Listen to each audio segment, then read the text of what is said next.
Welcome to the OPNoobs All Members official podcast, discussing all good things PC gaming.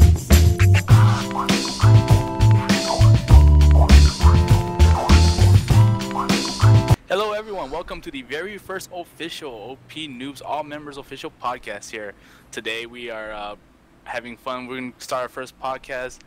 So we're going to actually introduce you guys to who we are. We're OPNoobs here.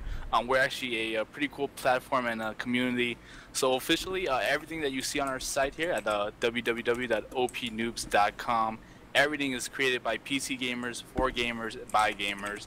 And everything that's created content-wise is created by you guys, the actual gamers out there, not by professional writers, not by anybody who gets paid to do it. It's just purely out of passion. Also, we act as a bridge between the developers and the players. If you want to know more what's behind that makes the best games there is, that's where we make that bridge for you guys. If you want to learn more of what they do, how they process, all the little nitty-gritty stuff in the background. And last but not least, we're also a great platform to connect gamers together, where we all play together. We are gamers first and foremost, and that's what drives us all the way through as a community here. So just a little bit of background, we've been around for about a couple months now. Launched back in September 21st as our first launch day for the website. And it was actually founded here by our president, Frederick Brizzi here. You see him down the guy with the beer.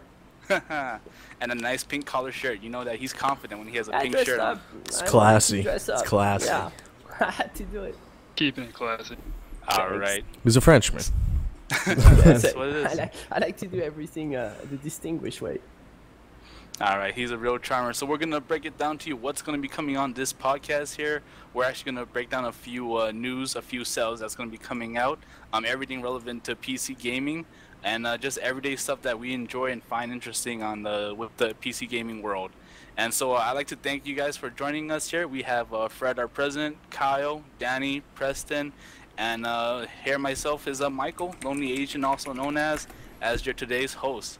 So we're just going to go through a round of introductions on this square table here and say hello to everyone. So we're going to start with Fred. Oh, sweet. Nice. Michael's the man. Just want to say thanks, everybody, for having me on the show. Pretty psyched about everything we've been doing so far. We've been up and running since September 21 of 2014, so just a couple months. We're doing some great stuff. I'm super excited to have such a good team around us. Great peeps we're meeting from all across the nation. We're also connecting with a lot of developers. We've got some great responses from everybody, connecting at a level that we couldn't have hoped for at this stage. Really happy with everyone. I'm super excited to launch the podcast. I hope it's going to be something that we carry through for as long as we exist, and I hope that's for a very long time. So thanks, Mike. All right, sounds great. That's our great words from our president here. Otherwise, next to Kyle. What's up, guys?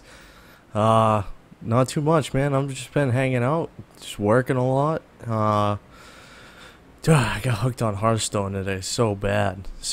I played it for so many hours. It's addicting. I know. I gotta get it. I want to get it, like, I know it's coming out on Android, but I think I'm just gonna get, like, one of the small iPad minis, just to play Hearthstone on. I'm kind of disappointed. I'm kind of disappointed in the whole iPad experience. I tested it out. That's why we're about PC gaming, because the frame rate on that thing is awful. It is, but you're trying to game on a tablet though. Yeah, I mean, but like I'm on the road, so like it's better than nothing, I guess. Fair enough. All right, and our next man is Danny here. What have you been up to? Hey man, oh well, you know, I've just been working and playing a little bit of Wasteland 2, which is pretty cool. That was like that Kickstarter that In Exile put together, I believe the name is, the dev. And man, I have to say, if you want like a hardcore old school RPG that's completely unforgiving, this is like the way to go. It's pretty awesome, pretty badass. And you, Danny, you've been like an RPG guy for a long time, haven't you?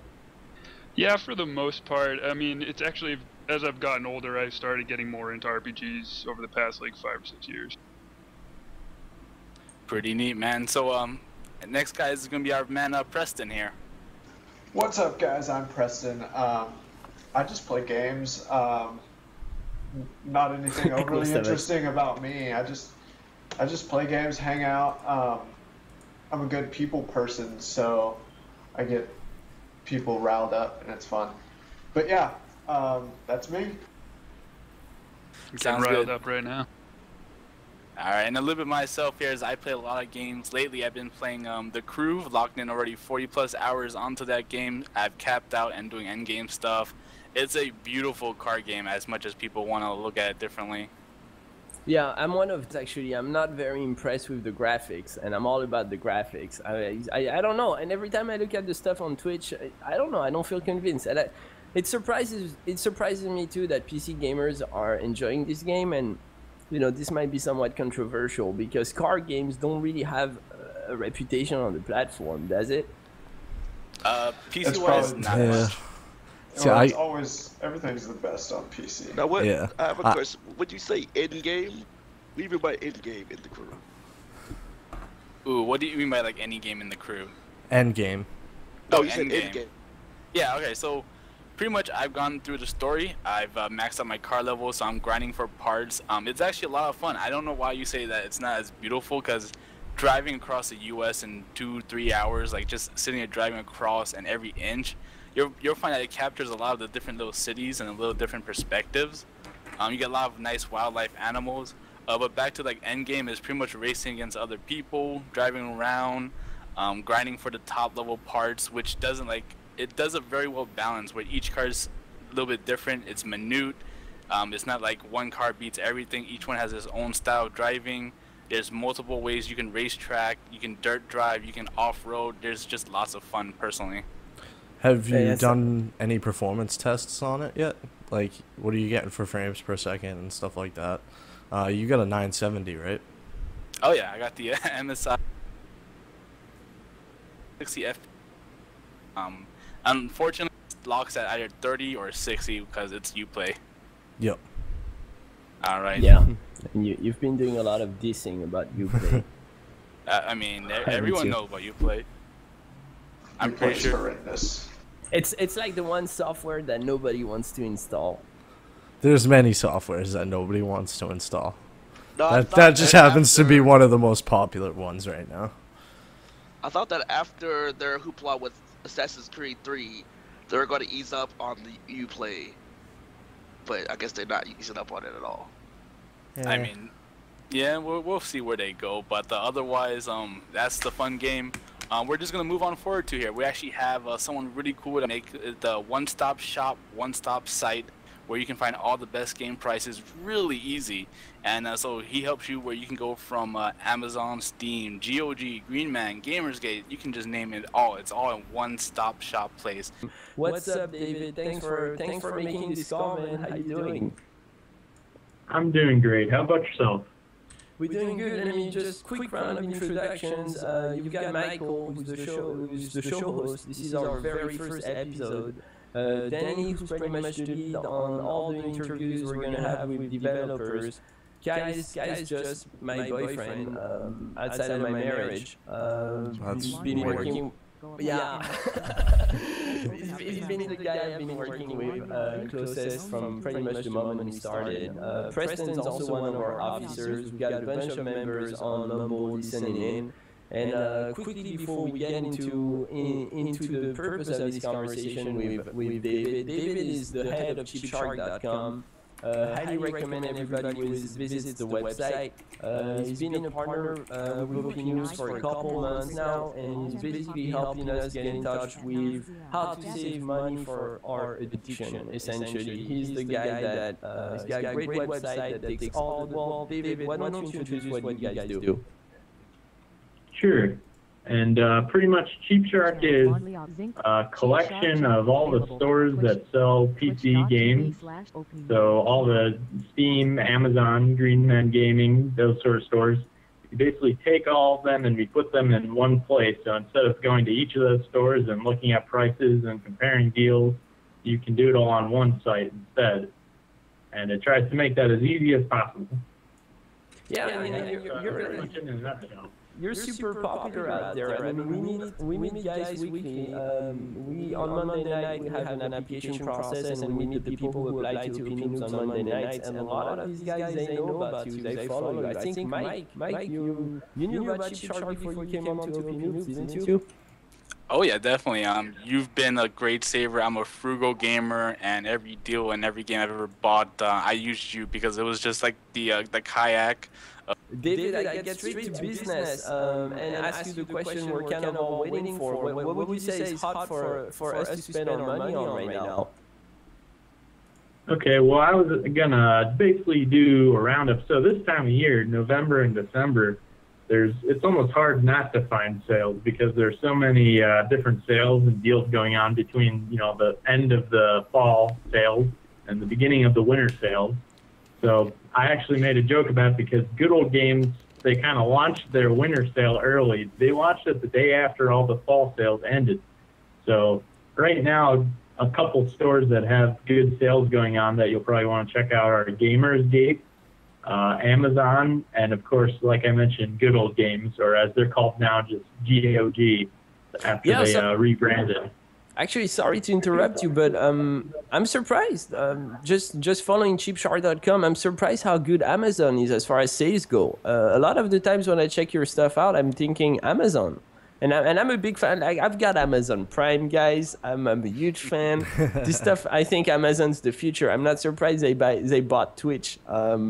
Super connected to the gaming industry, and they do a good job at saving us money, all around.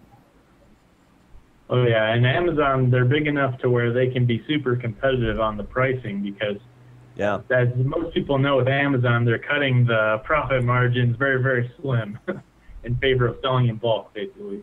Yeah, just because they're like more, and they're more.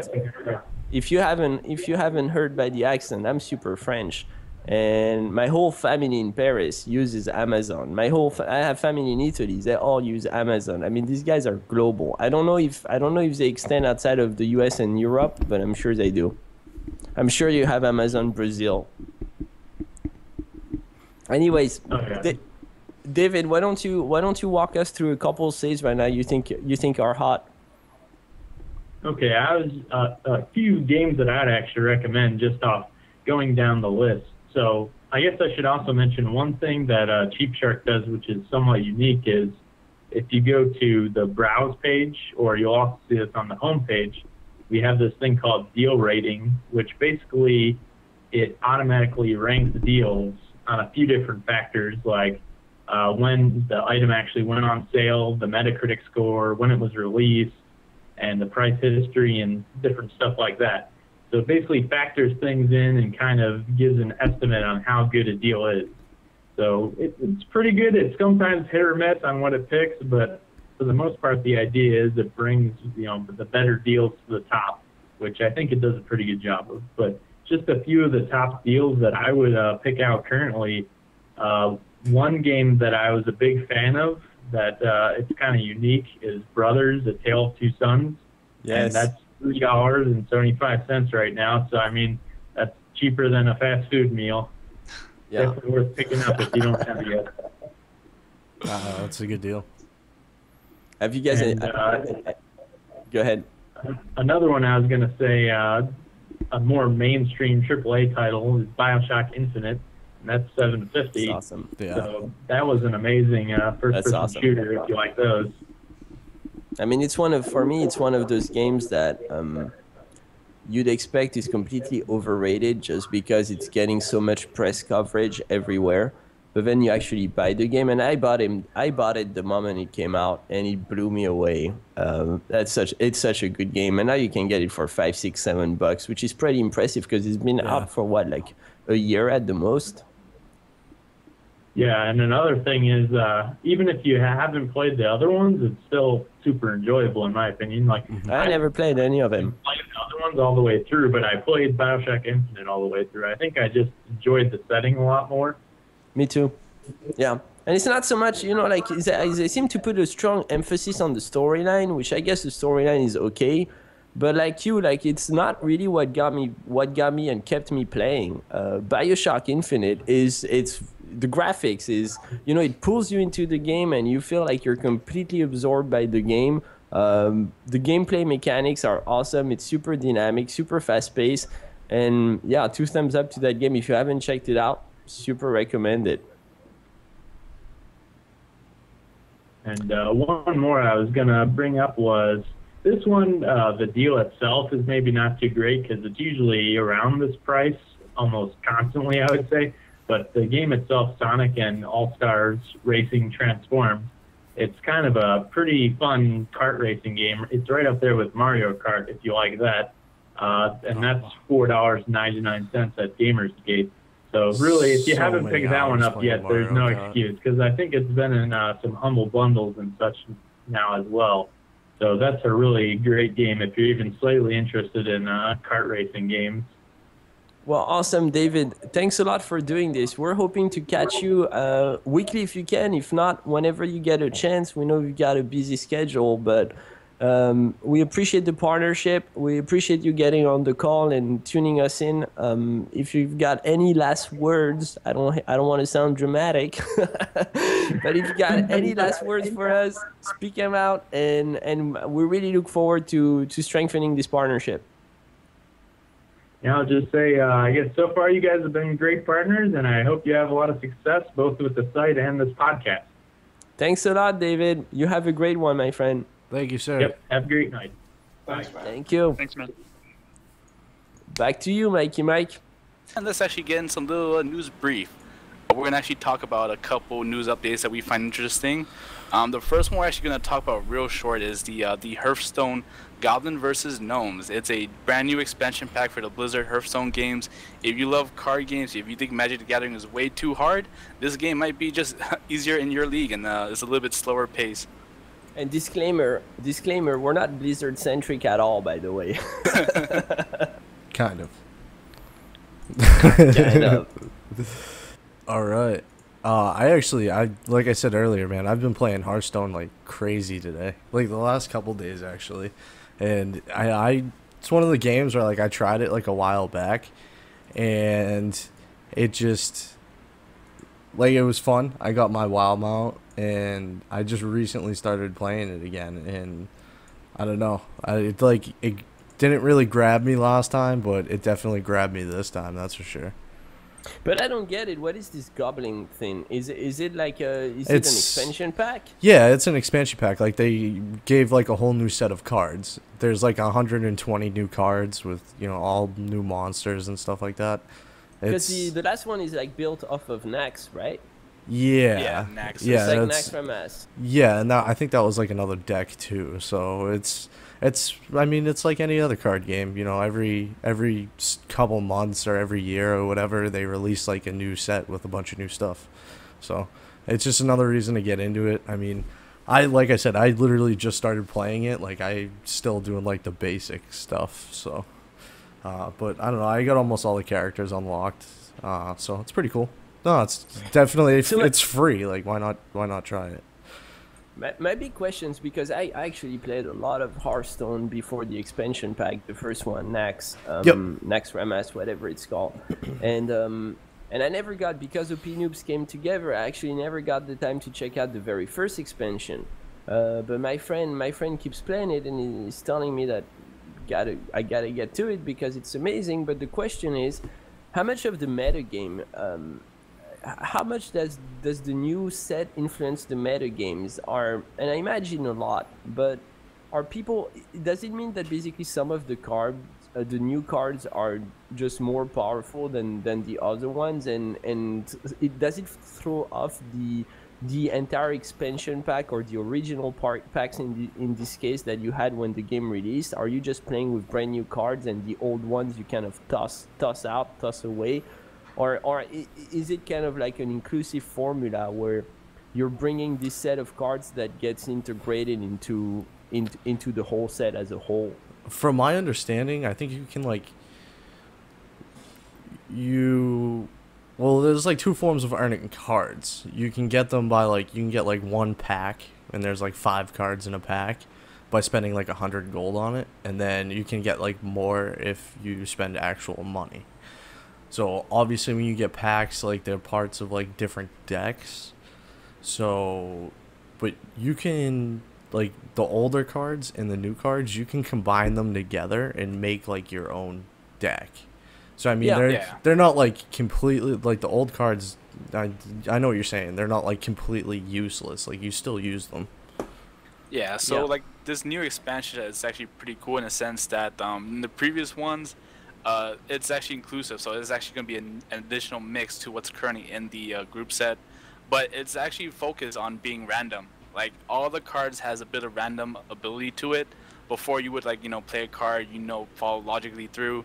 They went through a whole different route where if you play these cards, they actually may turn back on you, or they may be your biggest way for, and that's what makes this one a little bit more wilder for like a low mana cost. But if you play this card, it can either hurt you or have you win the game really early on.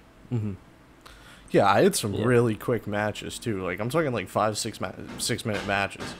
I got smoked, but it happens. You played this, Danny? I played it a little bit when it first came out, but probably only got in there for a day or two. I was just getting my ass handed to me after I got off out to like the real servers. Yeah, I know. Yeah, it can be a little bit.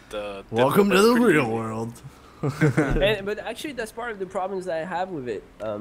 It's now you just get on those websites, you find the perfect card sets and you play it, and I feel like it takes a lot of the creativity away, because sure, when you're in arena mode, it's a little bit different, but the moment you're like leveling a specific deck or a specific class, you climb the ladder with this set, and by the time you reach level 16, 15, 14, it seems that everybody's just playing the same sets, and that's one of the issues I personally have with the game. It kind of, at some point, it's kind of, you go on icveins.com, I think they've got a Hearthstone section, and you just download, you just get the cards out of that set, you play it, and it takes a lot of the creativity away.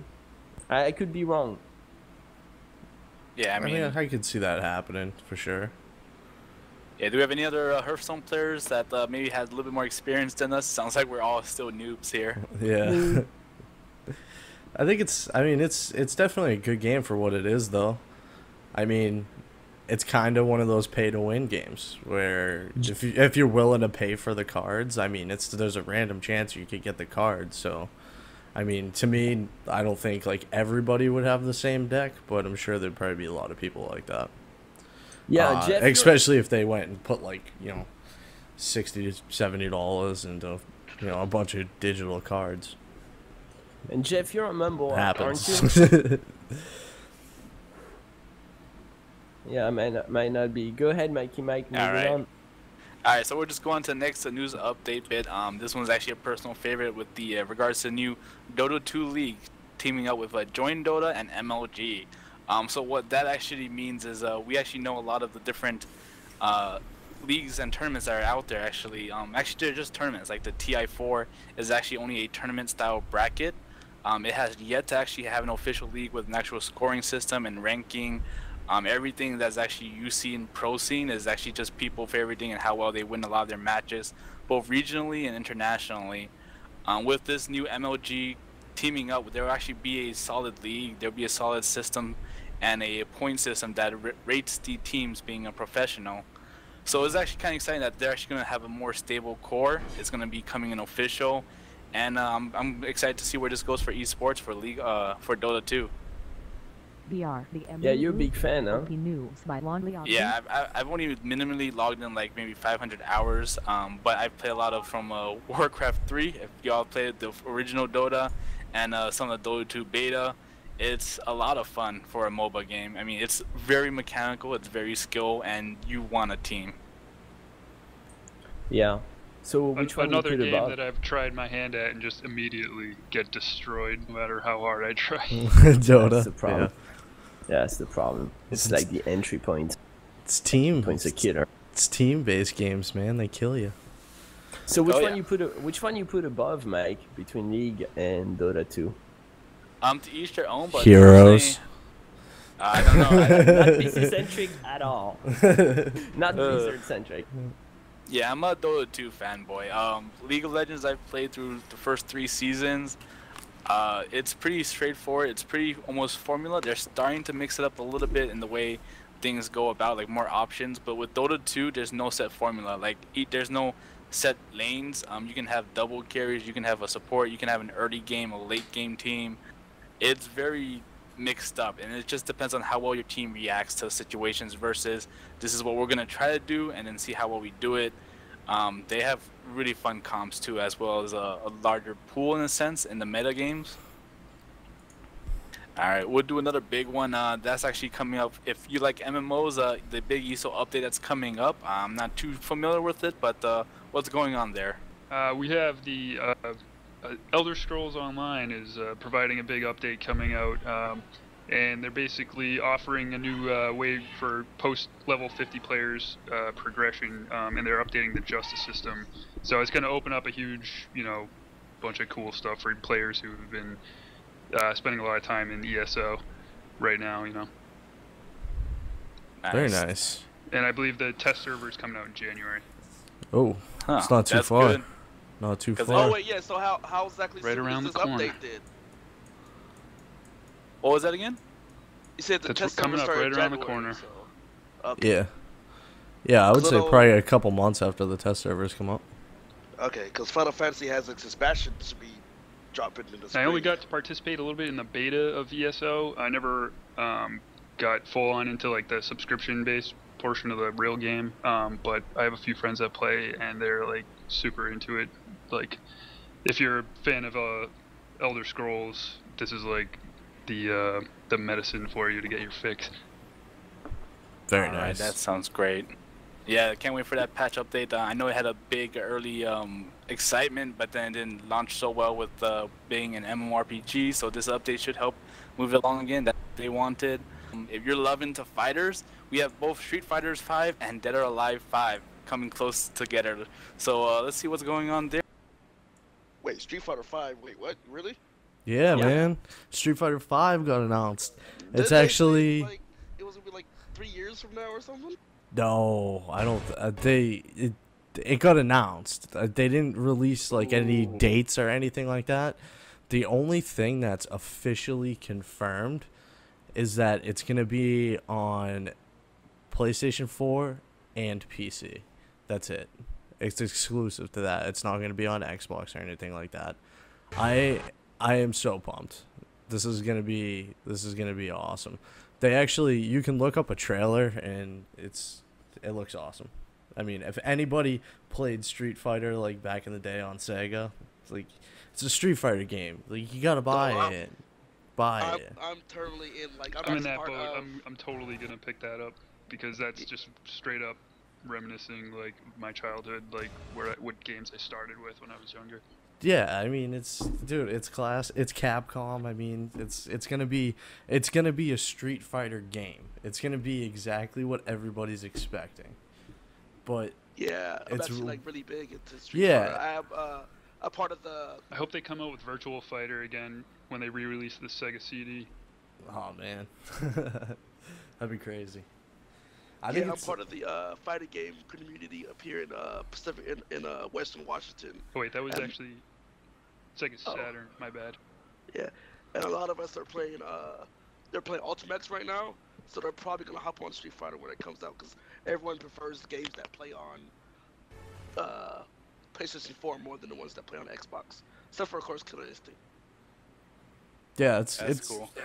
It's gonna be very interesting to see what they bring out here, though. There's nothing on, for information about like any features, or anything like that. So it'll be interesting to see what the character lineup is, see which ones they're gonna put in, which ones they're gonna keep out, stuff like that. So it's if they wanted like. This is one of those Cross-platform. This is one of those games where they pretty much like name their price. Like, it could be a 20, 40, $60. I'm gonna pay it.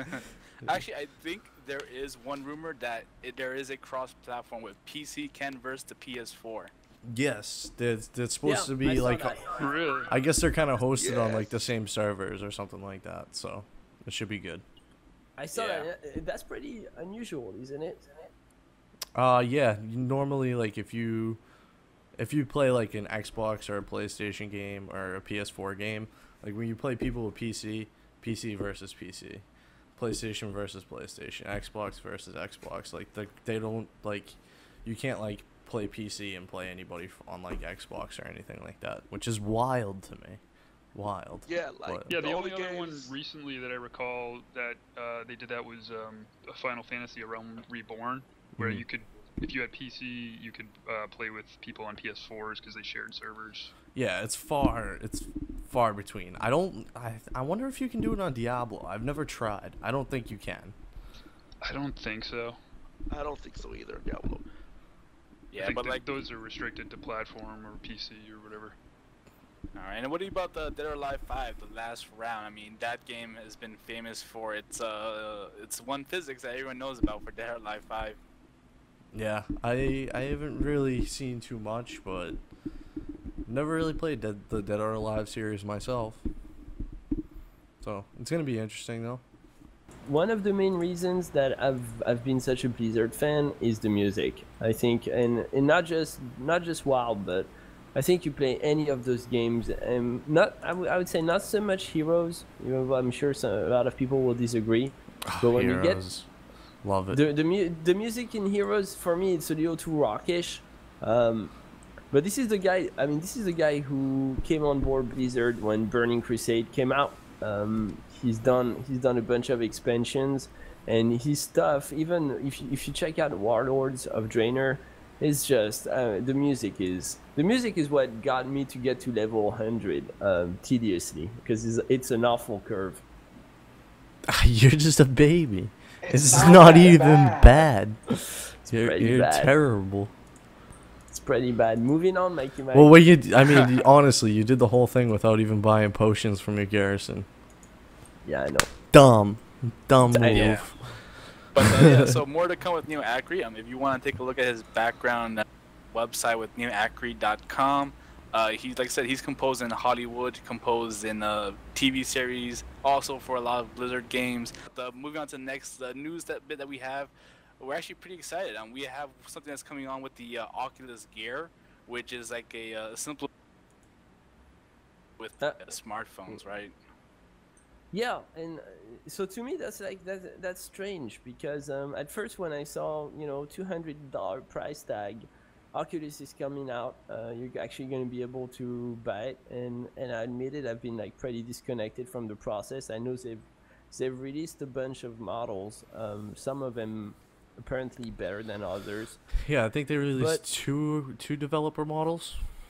Yeah, and they've got some funky names that like I can't even recall on the show, but the bottom line is I'm excited about this. I mean, and I think a lot of PC gamers out there are thinking this is the next big thing. I seem to recall, I think it was you, Kyle, who was explaining to me that it's not, Oculus is not going to be, it's connected to your rig. So it doesn't mean that suddenly all the money you've wasted on your rig is essentially a waste. It's basically saying, no, it's going to connect to your rig, and the better your rig is, the better your experience is. Which to me that sounds good, because I'm all about, I'm not, everybody knows here, I'm not too much into indie gaming. I'm very much about blow me away, like the headset, from my end, graphics. Yeah, I mean, from my understanding, I think I haven't seen the specific specs of this version that they're releasing for $200. One would assume it would be a 1080p display. So I mean, if you have a computer that, if you're running 1080p right now and you can do 60 frames a second, like, it should be pretty well. I can actually tell you some of the stats behind my opinion. You should totally fix your camera though. Oh yeah. I think we're staring at your Where'd you go, Fred? My opinion is that this is pretty much for developers and for very hardcore VR enthusiasts. It's it's first gen stuff. I mean, there's nothing really. Yeah, but when you look, see, here's the thing, guys. The headliners online are somewhat deceiving to me. because it's not the Oculus Rift that we've been hearing about. Of course, it's the beta version, but it's not the one we've been hearing about for the past couple of years. It's basically what they call the Innovation Edition, which is part a dev kit, part consumer grade product. Because there's nothing real mainstream developed for it, so they have to do something like this. So you can't play the PC games. It runs at a lower frame rate than, I can actually give you the technical name.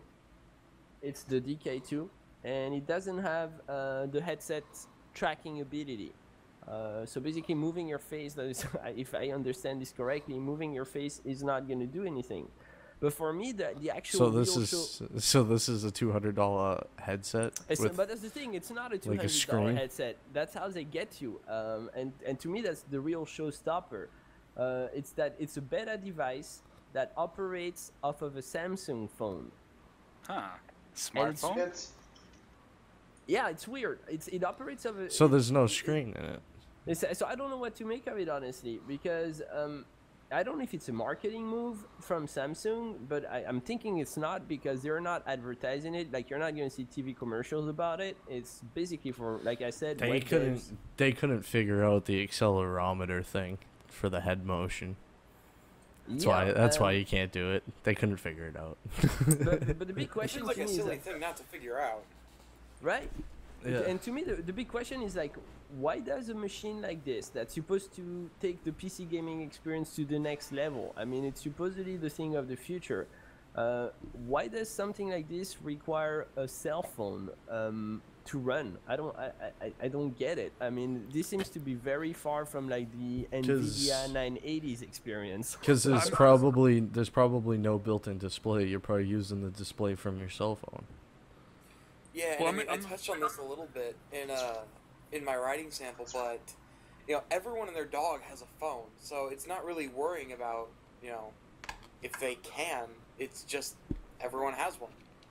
So yeah, you have to buy a Samsung. I mean, you most of us have an iPhone. It's the only piece of Apple I have, by the way. It's the iPhone. But you got to buy a Samsung, so it's not $200. Because you got to get the Samsung. Most likely, like you say, everyone and their dog already has a phone. So you're not gonna get, you're not gonna change your plan. You got to spend $600 on a phone just to activate the darn thing. I don't know. I'm not super excited. I guarantee you, 6 months down the line, when they realize that this doesn't work, they'll be like giving them away with phones. I don't think it's, I think it's opening it up for the whole Android development scene or whatever, and just allowing people to something new.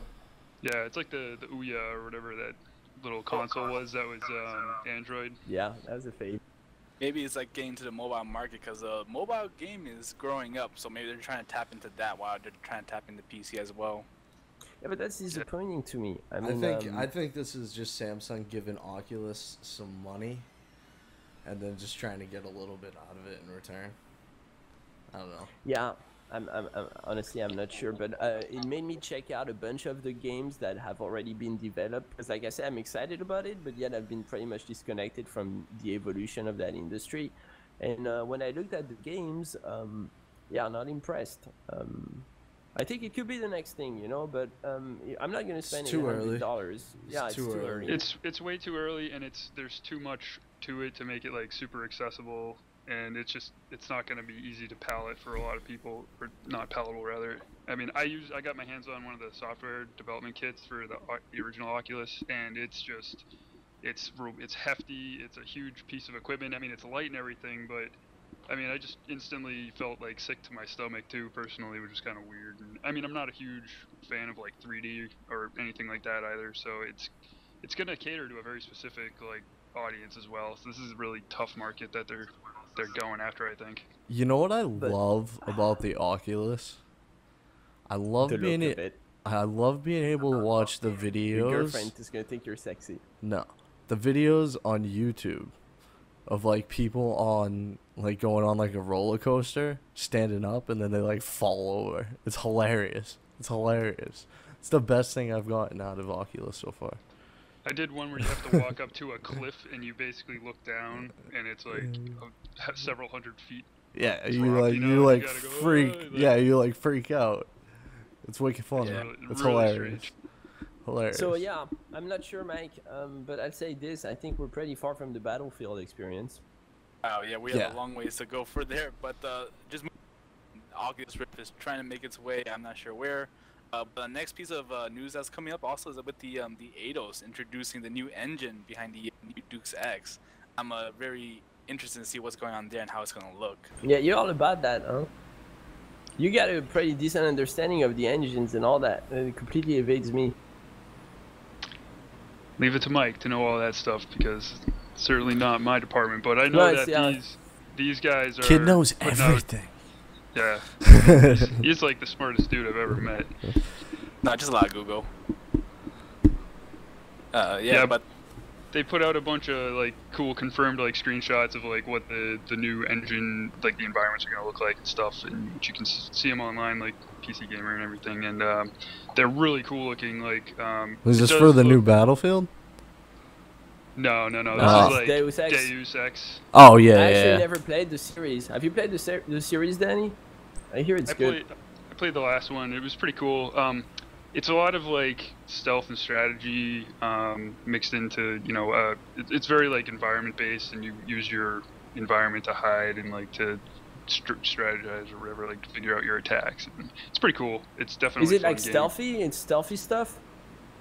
Yeah, it's heavily based around stealth, and finding like secret routes to get to other parts of the level and stuff. Like the environments are, like you could like find vents and stuff that you could like bust open and like crawl through and gets you to a vantage point or whatever.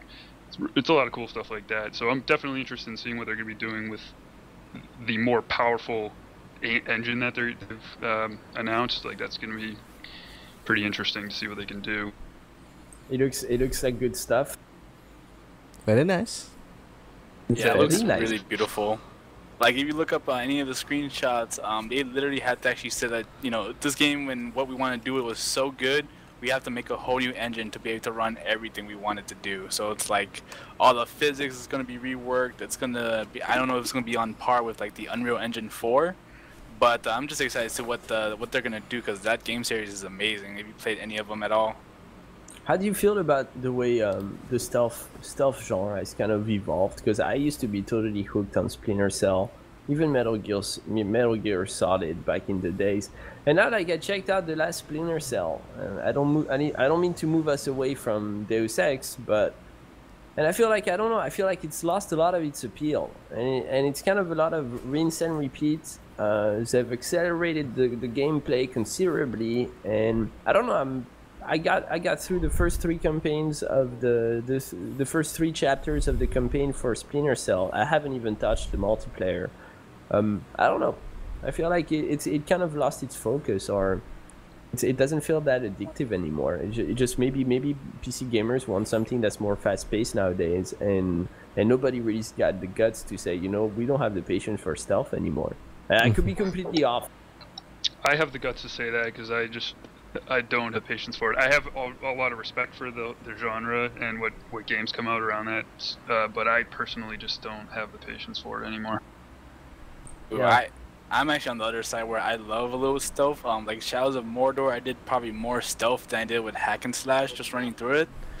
I just like the little two extra hours in that satisfaction. game. 2 hours in that game, and I put it down. I was just like, this is so beautiful. Yeah, I want to play this. I want to love this game. I love Lord of the Rings, everything. And I'm like, man, I gotta figure out how to like get behind this guy right now. It's like, nah. Can't I just smash him? Come on. Yeah, I think, I mean, it depends. Like, you guys seem to not have so much time. I might have a little bit more time to go through it. I think it might just be You like have too your much. lifestyle, yeah? Yeah, guys, quit your jobs, divorce, just move on, enjoy yourself. Anybody else on? Get out of the doghouse. Get out of the dog. Anybody else on Mumble who's tried those games out or has an opinion on that? On what games? Stealth. Any stealth. If they can do it right, then they are very, very good. Like Dishonored, I like how it gives you the option of being incredibly stealthy or incredibly abrupt, and how fluid you can transition between the two. Crisis for the same reason, you know. If you can get that balance, then I feel that makes a better game than just you need to stay hidden at all times or else you're going to die, you know. Yeah, very that, true. Maybe like, back to that. Give me the Go ahead. option of if I fuck it up To, to like to save that myself. point, I think they or- when they give you an option, it kind of gives you a better balance, and whereas you're not restricted to one specific style. Exactly, and like the Elder Scrolls the same way, you know. Like every time I start a new character, I'm always like, all right, I'm gonna do something different. I'm gonna make a mage. Nope, I really like that sword. Always go back to the same thing. But to go back on Dishonored, I'm gonna say something else that's shocking to a lot of people. I think completely overhyped. I mean, the graphics are great. There's no doubt about it. I think the story is overhyped. I think the attention they got from the press completely overhyped. It's a good game. Debbie Don't get me Downer. wrong. I think it's a good game. You know, I would have given it a 7.5 out of 10 and an 8. But I don't think it's the 10 out of 10 people give it. I mean, people talked about that game like it was a revolutionary experience, when in my opinion, it really like fell back on a lot of the standards practices that, and I'm sure a lot of people are going to disagree with that. I just, you know, I ended the game thinking, yeah, it was a good game. I don't think it was the best thing that ever happened to the genre, which is pretty much the way the press like spoke of it. Yeah, and I'm I on the don't same like page. it when people do that, you know, where they will overhype their game and then you try to find how awesome it is. And sometimes it'll work, but oftentimes it doesn't. You just kind of think, really? Yeah. Yeah, I mean it's good. It's a good game. I don't think it's all that. I actually enjoyed that through. Once I went through like the stealth routes, but like the storyline, I got sucked into the world behind you, and then the one funny, also really like twist plot that they did, which I don't want to spoil, which was a remarkable scene that it happened in the storyline so quickly. You just like, what just happened here? But yeah, but in saying that, Mike, I think you touched on an important point. Is I feel like a lot of the developers today, they're building games the way they used to in the 90s and in the 2000s, not graphically, but in the sense that I remember back when I was a kid, it was cool for me to spend 3 to 6 months on a game. And then, not to get onto World of Warcraft, but that like just stole 10 years of my life. But it was cool to really, you know, get immersed in a world and get engaged and be a completionist and go through all that stuff.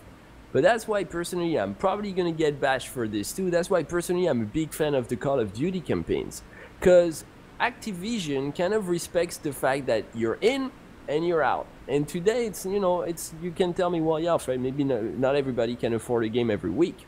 But even that argument, I think, is not solid anymore. With all the humble bundle stuff that's happening, CheapShark is testimony. You want to play BioShock Infinite? $5, boom. And so I want to see developers that focus on the multiplayer aspect. If you want to give it some depth, and if you really want to become a professional at it, there's the multiplayer aspect. But give me fast campaigns. Like, give me campaigns I can just run through, get my gig, get my fun, pull out, and move on to the next game. And yeah, you know, and I feel like a lot of the stuff is too long for me. Like, I cannot tell you, you know, they even call it the Steam Wall of Shame. I cannot tell you how many games I have that I haven't even completed 10% of it just because the next thing came up. See, what you would like more You're is a like game with, whore. I'm what a you would like game more whore. is what First world problems right there. Go ahead, man. is what Mass Effect 3 did. Where you started Mass Effect 3, it didn't give you difficulty. It was like there's 3 difficulties: easy, medium, and hard. But it went further on that and saying easy was very much tell me a story. Like you're pretty much just gonna go through, get the storyline. You're not gonna get stuck anywhere. Do we have somebody in the chat? Yeah, I don't think you can hear him, Danny, for some reason. Go ahead, man. And normal was like if you want your normal 60-hour campaign, there you go. And then they had hard for people who wanted like a real first-person Mass Effect experience. So you'd be more versed with games you have that where you're like, oh, I can just bump down difficulty and then run through it. I still get the full storyline, still get the full experience, but now I can just run on to the next game without missing anything. And I don't have these games sitting there that are like 15% finished for no reason. Yeah, because it sucks, right? Like you don't want to spend your money on a game and you only get 20% in just because the next best thing came in, and it's time to move on. That's even I have those issues with a game like Dragon Age. I was excited about Dragon Age. You've played it, Danny, right? I won't say on which platform you played it because it'd be completely inappropriate in this platform. We're not gonna go Danny's there. a PS4 whore. Come on. Now, as far as He's Inquisition guilty is as concerned, charged. though, I heard there was some issues with the PC version. Have those been resolved or no? Because I heard there was some control issues. That's I actually don't want to touch on that point right now because we've got a news update and that's very much the focus of my topic on that one. So Mike, why don't you move on and you hit the spot for me, please? All right, sounds good. Yeah, and another one that's you've been talking about patches, things getting pushed back. The Witcher 3. Yeah, that's the one. Yeah, that's the one. It's The Witcher 3. So basically have any of you guys played The Witcher? Nope.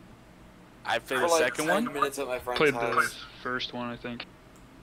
It's huge, right? And it's from a Polish company actually, just like about 10 years old.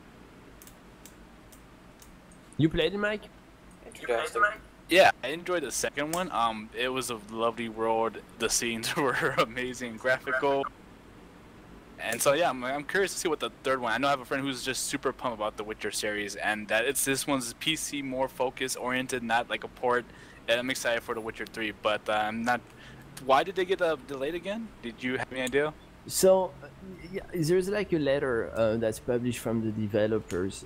It's the second time it gets delayed. So the first time it was delayed from late 2014 to February 2015. And that was back in March 2014. So people have been like anxious to get to play this game for quite a while. And now they're basically moving it back another 12 weeks. And I can understand how people are getting frustrated over this if they really want to play it. It's 12, I'm pretty excited about 12 weeks, suck it up. Yeah, that's what I'm thinking too. That's what, it's just like, I mean, it's gonna be one of those things where, I mean, at least it's not like another, 12 Time we're done months. with this podcast, everybody's gonna hate our guts for one reason or another. Stop. Yeah. Just suck it up. Who guys. cares? It's not Whatever. like, Haters. Bioshock Infinite, Haters. where they released tons of footage like 2.5 years in advance before they released the game. Yeah, that was bad. That was brutal. That was bad. Shouldn't And have done actually, that. Mike, you're right, because there was basically the post that they've published. It's pretty secretive. I mean, they're giving you the PC stuff, like the politically correct stuff of there's some underlying issues with but you don't know if something's really messed up with the graphic engine, which is a concern for anyone. In their own defense, honestly, the game is more massive in scope and ambition than the previous two games, from what I understand. It's also, that's an important fact, it's being developed for 3 platforms instead of just one, because it's coming out on PS4, Xbox One, and PC. So that's probably like the team, unless they grew it in size big time, is probably overwhelmed. There's that chance. But I think this reveals a bigger problem at large in the industry. And what I don't understand is why developers set release dates so hastily. It just seems to be like a super bad business move, because it hurts them more than, like Kylie's right, just suck it up, it's 12 weeks. But if you look at what Ubisoft did, for example, and Ubisoft announced... Why do you go there? Because Why? No, like, it's just, they're a bad company. Bad company. I mean, like, they're all facing this stuff. Like, Ubisoft announced delays for Watch Dogs and The Crew, and the company's stock plunged. And I quote, "It plummeted 32%. That's big, man. As investors worried about short-term hits to their portfolios." That's a big plunge. I don't know if it was just because of those 2 games. Yeah, I mean, over time, a lot of stuff. I think there's been a lot of things going around with that company, and I think there's some other things. I think it's a little different because like Ubisoft's such a large company. They're so worried about their investors that the time for them to actually make good games and to develop them, they rush things out and turn out really bad ports, really bad stuff. And I like companies who, may not have that same influence, take the extra time at least to fix that bad stuff on launch day, which is going to be a much bigger bad rep for them, honestly. Yep, and I think the biggest reason that developers are so quick to announce their release dates is Valve. I mean, how many of us are waiting for Half-Life 3? Yeah. You know? Stop waiting. Yeah. I can see you're a big Half-Life fan, Danny. Hey, You let's get- just you get to not sit in talk the about it. corner. Let's just not talk about it. You get to sit in the corner with the people who want the Final Fantasy VII remake. Well, I mean, I have a theory about when Half-Life 3 is going to come out, and it has some ground. Yeah, Yeah. possibly with So the you new think engine. you think it is gonna come out because it hasn't been announced from what I hear. Can Well, we dedicate the entire Can we podcast change to the this? topic? Yeah, well, you know what? Actually, we just hit the 1 hour mark for our very first episode, so we're just gonna wrap this up. This is it, folks. But you know, I want to thank everyone here for tuning in. Thank you, everyone from the Square table here. Since this is Skype, I'm doing everything as a Square. But for tuning in, this is actually Tuesday, the December 9th, 2014. We plan to release this back by on Thursday on our homepage. Stick tuned for that. And you know what? I invite anyone out there who's actually listening, watching us, to actually become part of the team, become part of the community. You can actually apply to us at OPNoobs.com, where, like I said, we're gamers first and foremost. We have fun. If you want to write, podcast, create videos, or just team up and have fun with a lot of passionate PC gamers, join us. Otherwise, we do have 2 events coming up. One is actually I mistake that one event coming up this Thursday also is free to play Thursdays with Dave, aka Monkey. Yeah, he's one of our best streamers right now. He's doing his thing, man. He's doing his thing. So, yeah, these guys. If I can just say a quick few words before you shut me up, Mike. This guy is. You never shut up. Yeah, I know, but Dave is epic. Dave, and this comes from a Frenchman giving compliments to a guy from the UK, so that goes a long way. Yeah, that's just Deep. deep. But, you know. Almost as big as Half-Life 3. Oh. Yeah. Ooh. Right in the ancestry. Hurts right in the Shots ancestry. fired.